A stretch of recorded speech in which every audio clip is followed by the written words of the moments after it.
Om Sri Mahaperiyava Sharanam. Voice of God, Volume 1. Main title Vedic Religion. Chapter 50. Common Dharmas. Truth. Satyam.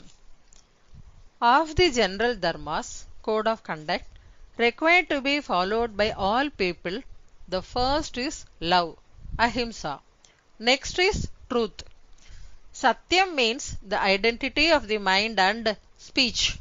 Great men of yore have defined the contradiction between the mind and speech as asatyam, untruth. Vangmanasayoho aikarupyam satyam.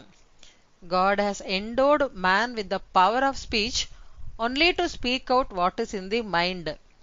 If we conduct ourselves contradicting the mind and speech in our next birth, God will take away the power of speech, that is, He will give us animal life.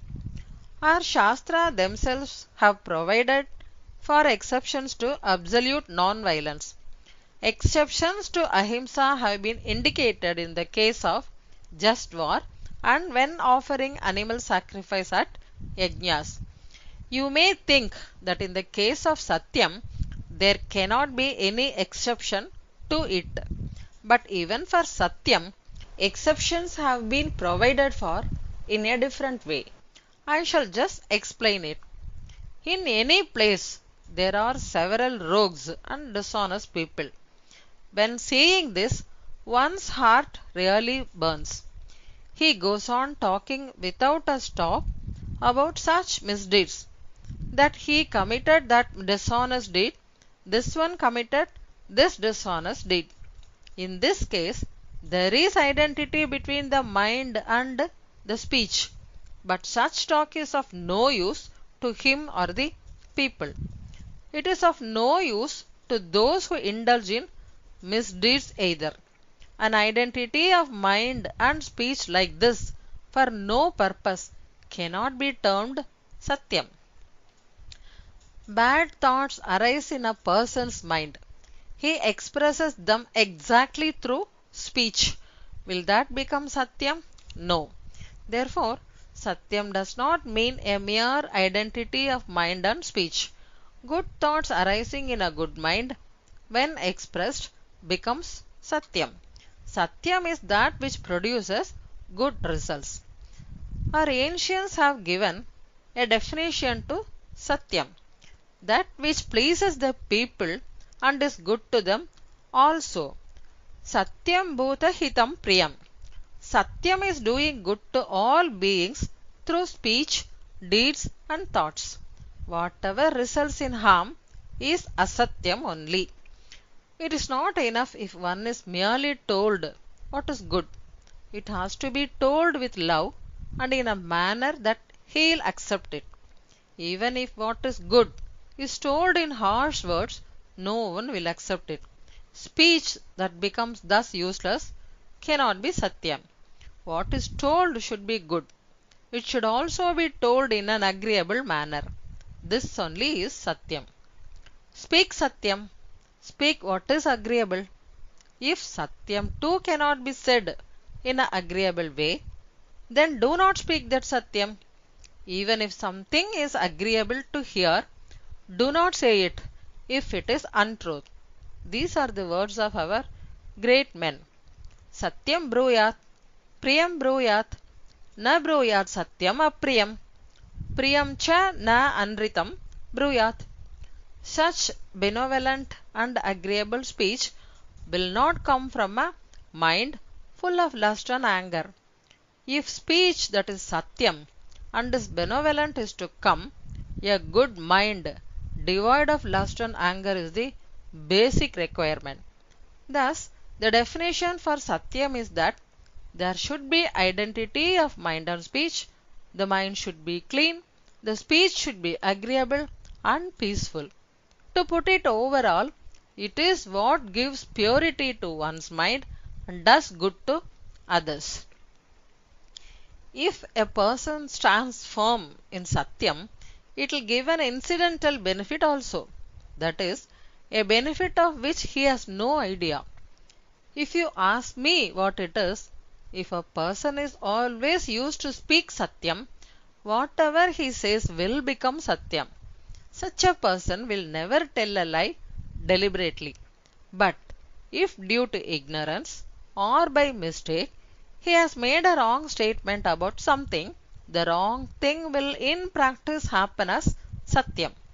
As an illustration of this, I shall tell you a story.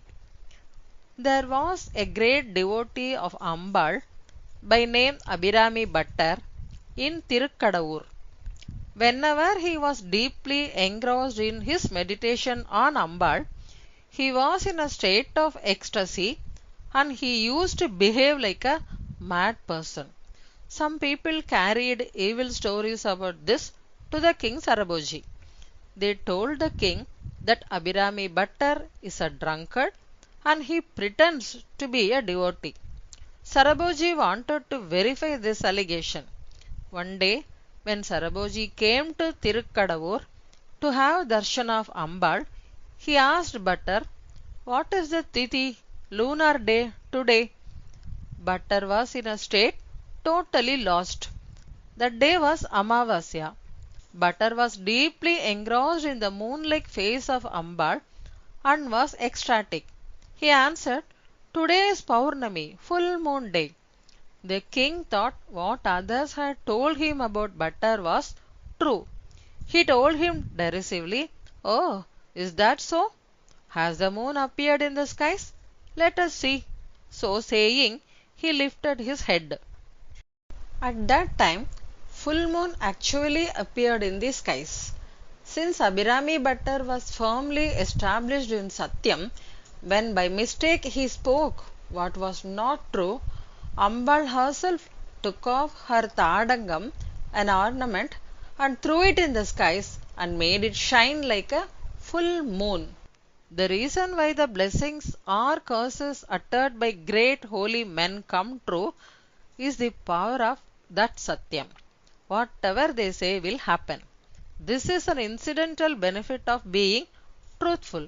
But one should not practice Satyam with the expectation that whatever he says should happen. Only when it is practiced without such an expectation, the power will accrue on its own. But if it is kept as an objective, then the incidental benefit will not accrue. In the Shastras, 40 samskaras, purificatory rites, ceremonies, have been laid down for purifying ourselves from the time we are placed in the mother's womb till our body is burnt after death. Along with these samskaras, if we practice ahimsa, satyam, asteyam, shaucham, control of the sense organs, all our impurities will be destroyed and we would evolve to a stage when we can understand what are we, who is Swami, what is the ultimate truth, etc. Asteya is not desiring what belongs to others.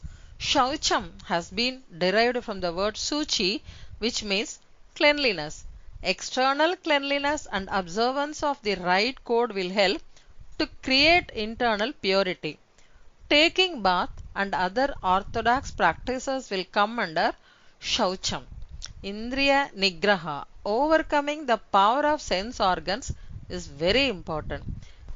Indriya Nigraha is abstaining from doing, eating, talking, etc., whatever one likes, just for physical pleasure, which means everyone must control desires. Unless desire is driven away, no spiritual wealth will accrue. Whatever has been said here are general dharmas applicable to all people. Om Sri Mahaperiyava Sharanam. Jaya Jaya Shankara, Hara Hara Shankara.